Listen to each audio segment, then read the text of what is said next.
लेकर के लोकसभा तक उठाते रहे या उठा रहे। और हमारे पूर्व अध्यक्ष चौधरी उदयभान जी ने जिस तरीके से विधानसभा चुनाव लड़ने के बाद अपनी सारी बातें बताई कि सरकार वोट चोरी से बनी और एक महीना देश की पार्लियामेंट नहीं चली।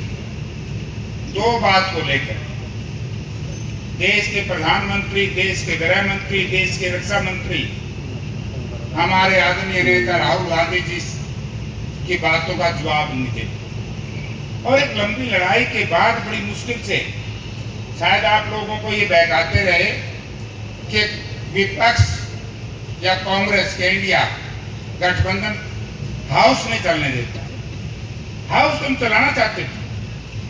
प्रजातंत्र में बहस हम सबके लिए जरूरी है और बिना बहस हम यदि कोई फैसला लेंगे वो फैसला कभी देश के लिए, प्रदेश के लिए, समाज के लिए अच्छा हो नहीं सकता। ऑपरेशन सिंदूर पर चर्चा करना चाहते थे, नहीं करने दी।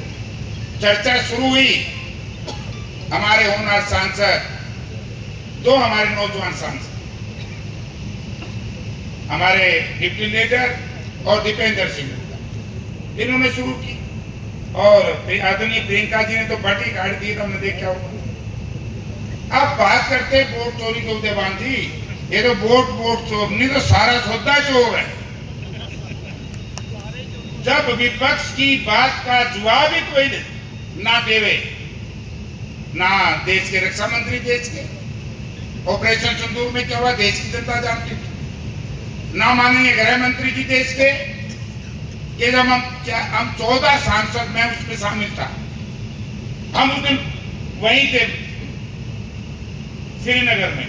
8 बजे हमें कह दिया गया कि आप अपने वहां पर चले जाओ। तो उन बेचारे सैलानियों को क्यों नहीं था, उस पर चर्चा नहीं हुई। उसके बाद दीपेंद्र सिंह की 3-4 इश्यूज थे। प्रियंका जी ने सारी बात कही और राहुल जी तो 2 ही बात पूछी कि सेना को हुक्म तो दे दिया लेकिन हाथ पीछे क्यों बांधे, देश जानना नहीं बताया। दूसरा उन्होंने कहा कि अमेरिका झूठ बोल रहा है, सच बोल रहा है, आज तक भी नहीं बताया। आज अमेरिका के झूठ या सच की वजह से हमारे हिंदुस्तान के लाखों नौजवान बच्चे बड़े विवश होकर के अमेरिका में अपना जीवन बसर करते हैं। और ये इस देश की गूंगी और बहरी सरकार आपके बीच में कहती है कि हमारी विदेश नीति बड़ी सफल है। तो नुकसान बहुत किया। अब आप बात आ जाओ भाई, हम तो आए थे नार भाई चाह पी, SIR पे चर्चा नहीं कराते, SIR पे चर्चा नहीं कराएंगे, वही तो वोट चोरी है। और वोट चोरी का उदाहरण तो मैं भी खड़ा हूं। जिस दिन मैं लोकसभा का चुनाव लड़ करके शाम को EVM बंद हुई और 5 दिन के बाद 50,000 वोट बढ़ गए। हमने कहा डिप्टी कमिश्नर से, जो हमारे रिटर्निंग अफसर थे, भैया वोट तो पहला बढ़ गई, क्यों कैसे बढ़े? बोला जी ठीक से गिनती क्यों नहीं हुई, जब ये गिनती करने जाएंगे तो अगले से आप ठीक खड़े करेंगे भाई। तो बेईमानों के हाथ में इस देश की जनता ने और विशेष तौर से हरियाणा प्रदेश की जनता ने ऐसे लोगों के हाथ में सत्ता दे दी मित्रों, जिनके हाथों में आज ना किसान का अधिकार सुरक्षित, ना नौजवान सुरक्षित है, ना महिलाएं सुरक्षित हैं। मैडम अभी कह रही थी कि कल 7 बजे एक बुढ़िया का बोला कड़ा दे दे, नहीं तो तेरी बांह काटांगे। अरे भैया की सराज गेट के बाहर नाहर सिंह के गेट। तो इस तरह की हालत है। उदयभान जी कह रहे थे जब सीनियर IPS अफसर क्यों खुदकुशी की, इस पे हम सब ने विचार करना चाहिए कि वो समाज और वो व्यक्ति, उसका परिवार कितना परेशान। और उसमें मैं धन्यवाद देता हूं हमारे नेताओं का। मुझे पता लगा कि दीपेंद्र सिंह कहने लगे बोला मैं लेट हो गया, लेकिन वहां पर ऐसी परिस्थितियां थी मैं बीच में छोड़ करके नहीं आ सका। इसने उस साधारण दलित समाज के अधिकारी की डेड बॉडी, अपन देसी भाषा में लाश कहते हैं, उसकी सुरक्षा के लिए 4 घंटे लगाए। दीपेंद्र जी ये लोग तो आपके अपने, हमारे भाई, हमारे साथी, और मेरा तो इनसे बहुत पुराना लगाव रहा है। नार सिंह के जो बड़े भाई थे दलबीर, जब वो दयाल सिंह कॉलेज के प्रेसिडेंट बने, उसके बाद हमारे साथ बहुत संबंध थे।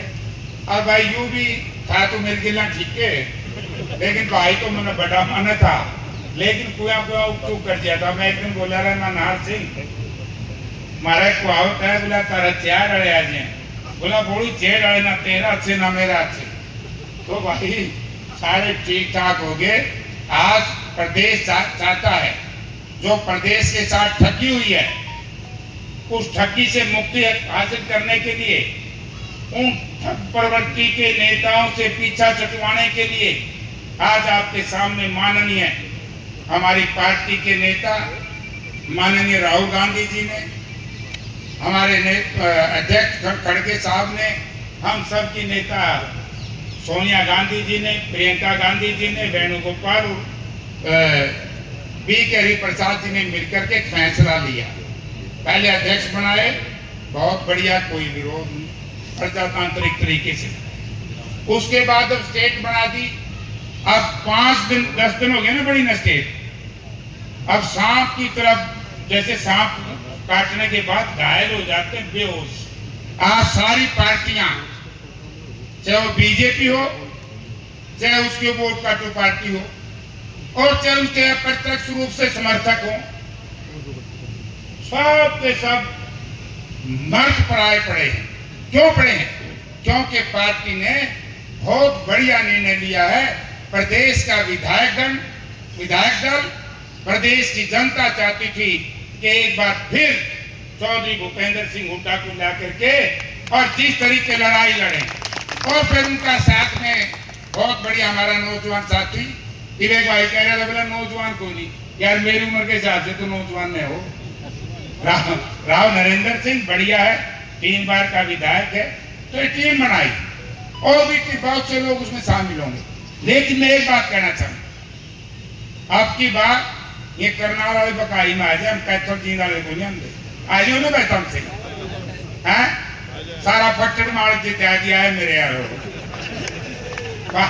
मैं पार्लियामेंट में देखता हूँ, और जिस इलाके में इतने बहादुर लोग रहते हो, जो इलाका बड़ा समर्थ हो,